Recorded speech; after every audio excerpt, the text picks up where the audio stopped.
Exiles from Eden, the result of free will. Chased from the garden towards Calvary's hill. Defining their own journey, the refugees still did rebel. Rewriting the biblical pages made a path to eternal hell. But from the tree of knowledge came the voice of truth for those who roam. Charted now with Scaldabanco, a roadmap for your journey home. Hello, and thank you for joining us today at Scaldabanco Ministries. Now, what I'm going to share with you is a book that I actually wrote several years ago and published it on Halloween of 2014. And it was based on a dream that I had as a boy when I was 7 years old, back in 1979.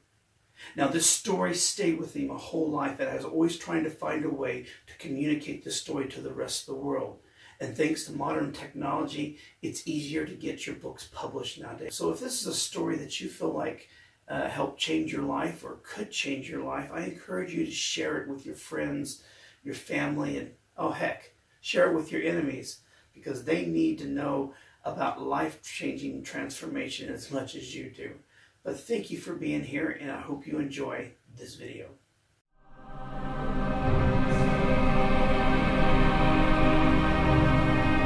A Monster's Love. A Monster's Love for Rachel. Copyright 2014 by Scaldabanco Publishings. Written by Theron D. Ledford. Illustrations by McSky, Lozano, and Ada. For the Creator speaks in one way, and in two, though people do not perceive it, in a dream, in a vision of the night, when deep sleep falls on mortals, while they slumber on their beds. Then he opens their ears and terrifies them with warnings, that he may turn them from their deeds, to spare their souls from the pit. Elihu, son of Barashala the Bizite, 5th to 6th century BC. Inspired by a 7-year-old boy's night dream, 1979. In the vast emptiness of the universe, beyond all space and time, there exists a world where justice and peace were nothing more than a forgotten memory from days long past. It was a nightmare of a place born from the fires of adversity, when the ancient inhabitants took up arms against the ruling class so that they could be free to be their own gods and to live their lives as they saw fit. This would lead to their ultimate destruction, as they were forced to live in a fallen world, ravished by wars, pain, and suffering by their own rebellious doings. But despite all these hardships and warnings, their selfish hearts still reigned supreme. Soon truth was lost to the ages. Yes, it was a harsh realm, inhabited with monsters that ruled the land. These hideous monstrosities filled the gap of vacated love in their lives with pleasures of every kind, no matter how foul and wretched it was, because it felt good. But this peace was temporal in fulfilling their individual passions, thus driving the inhabitants deeper into even more grotesque and unimaginable horrors, ultimately leading them to a horrific eternal judgment. This was their fate. However, not every monster wanted to accept this horrible destiny. In a land far from his home, there wandered a lonesome wildebeest. He was from a region known for its non-white sistrums, but even music could not calm his soul. He left home looking for answers in the world for his unfulfilled life. Traveling down a lonely road in a world torn asunder, he followed the beaten path. Although years of searching produced an endless defeat, a compelling force from within him kept pulling him through his exhaustion in a never-ending pursuit. And it was one twilight evening that he finally succumbed to his fears of a meaningless life. Collapsing in exhaustion and frustration, the monster was ready to accept the fate of the other inhabitants of his world. Over time and through each step of the way, he had grown weary in his quest. He rationalized that there was nothing more out there than an empty hope, a fantasy, a belief into a non-existent reality. And it was then that the rains added to his misery.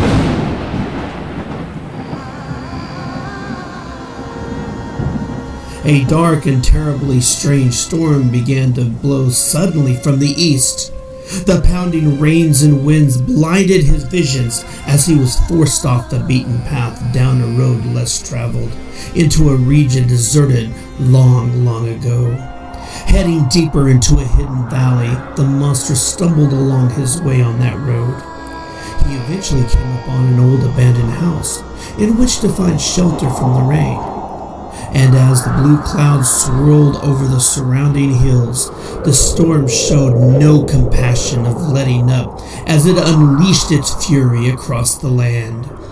The monster sought comfort within the walls of the house with its tall, decaying, steep-leaning tower that rose above the barren landscape.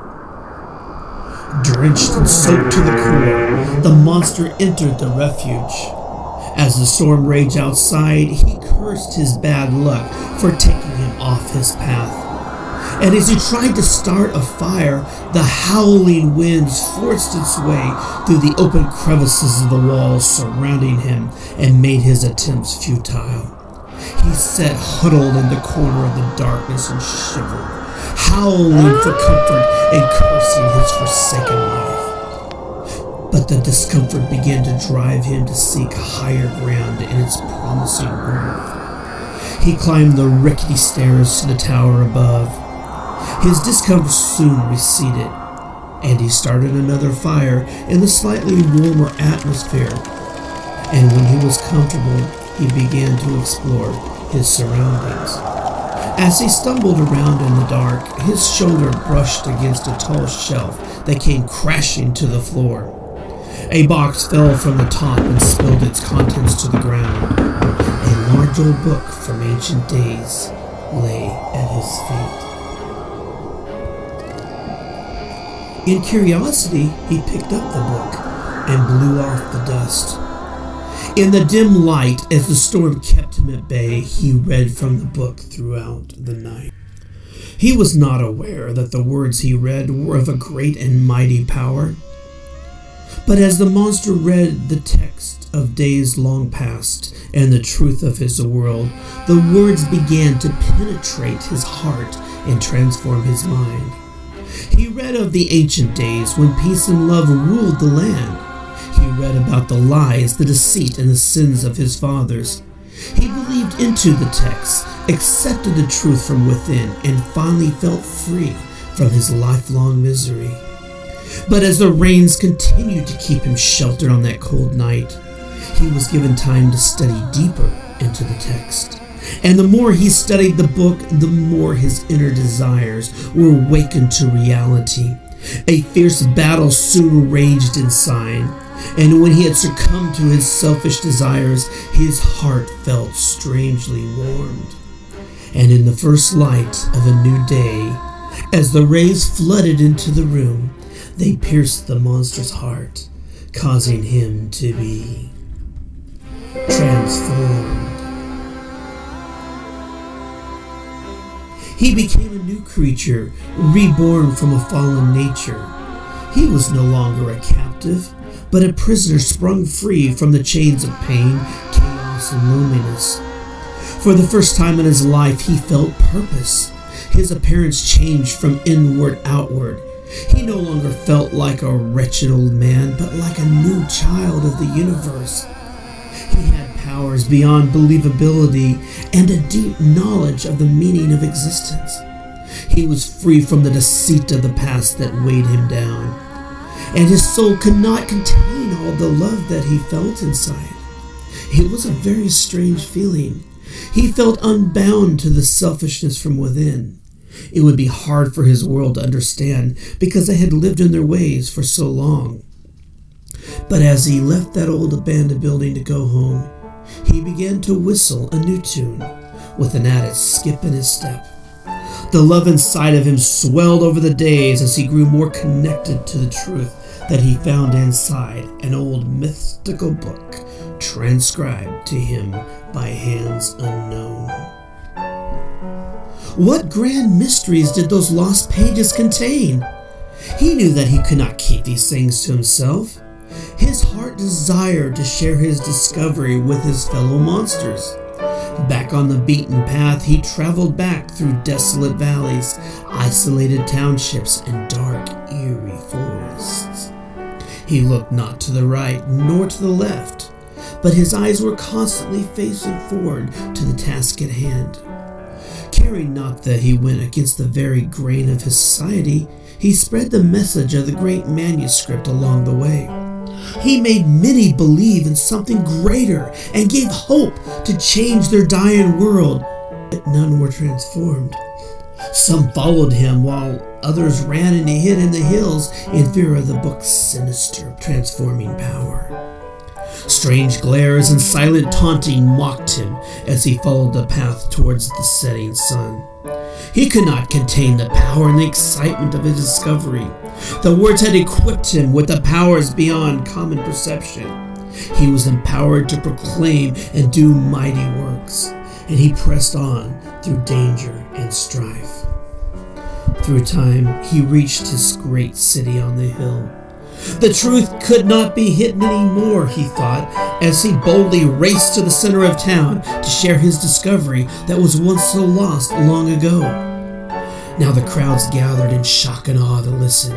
Even the rulers of the day, those mighty monsters of power and strength, soon came as well and gathered around to hear what he had to say. They wanted to see for themselves if the rumors they heard were true. The man spoke of truth, of love, of empowerment, redemption, peace, and transformation.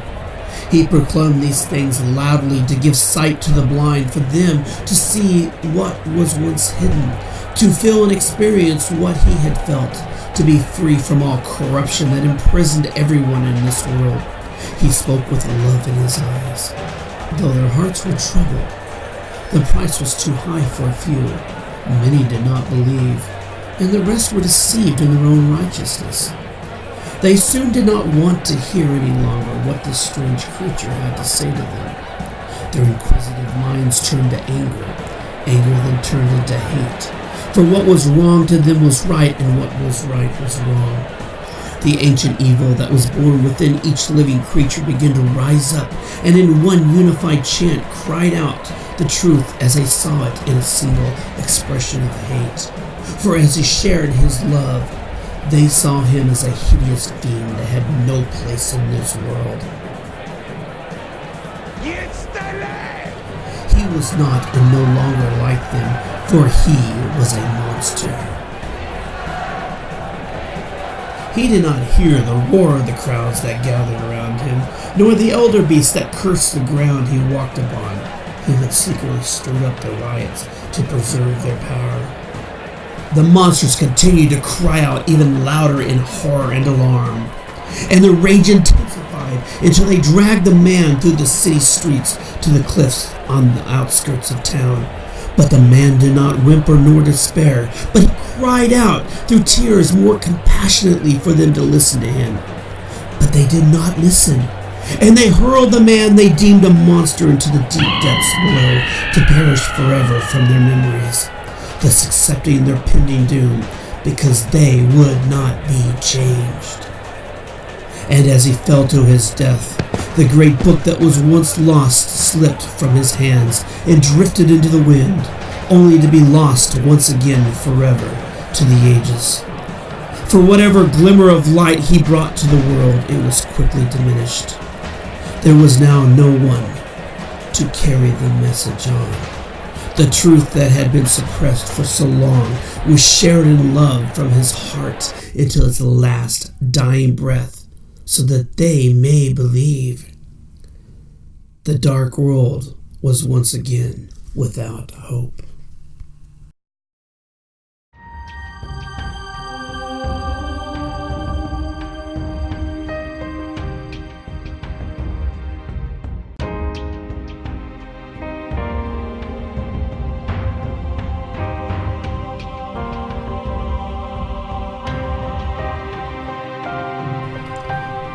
Death is swallowed up in victory. O death, where is thy sting? And O grave, where is thy victory? And the wicked shall go away into everlasting punishment, but the righteous into life eternal.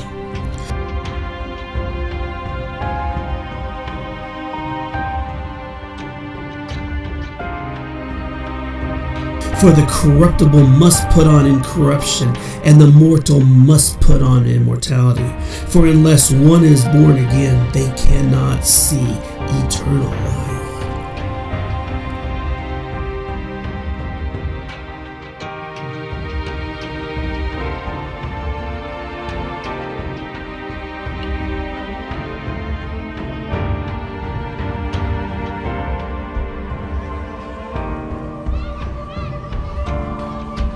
Or was it? What was that strange book that could transform the life of one who reads it? If you ever found this lost book from ancient past, would you read and believe in it too, being transformed by its mighty power? Would you share what you discovered from its pages with the world? For you see, my friend, I write to you out of the wonders I have experienced, things that I have seen, and nightmares that have woken me from a deep sleep. And how can I keep it to myself? This is more than an allegory or tale of morality. This is a story that is timeless and cannot be forgotten. For you see, my friend, this is a story about you.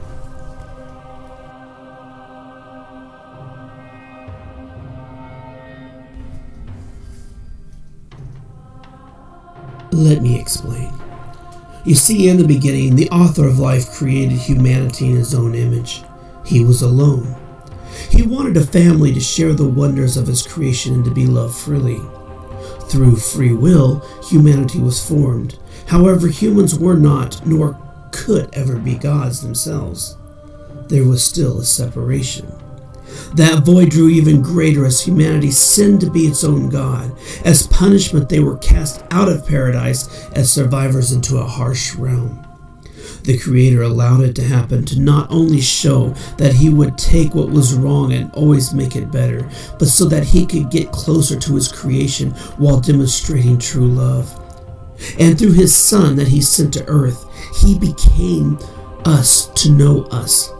His Son's sinless victory and sacrifice filled the gap between creation and Creator, thus making humanity blood relation or heirs to the Creator. Due to the fall, humanity gained the right to be their own temporal gods, born to do evil. The enemy of God wants absolute victory and focuses his attack on that truth. But a decision to follow that path means one cannot reign forever with the Creator in eternity. So we must decide where we want to spend eternity, with the Creator or where the Creator is not, which is hell. Humanity must either accept and live in the truth of God or reject it. The acceptance of the Creator's Son, holy living and doing good works, leads humanity home. All these things are recorded in the great manuscript that he gave to teach, empower, transform, and instruct us. His Son is that living word. How can we really love if we do not read nor proclaim from the greatest book of love ever known to humanity?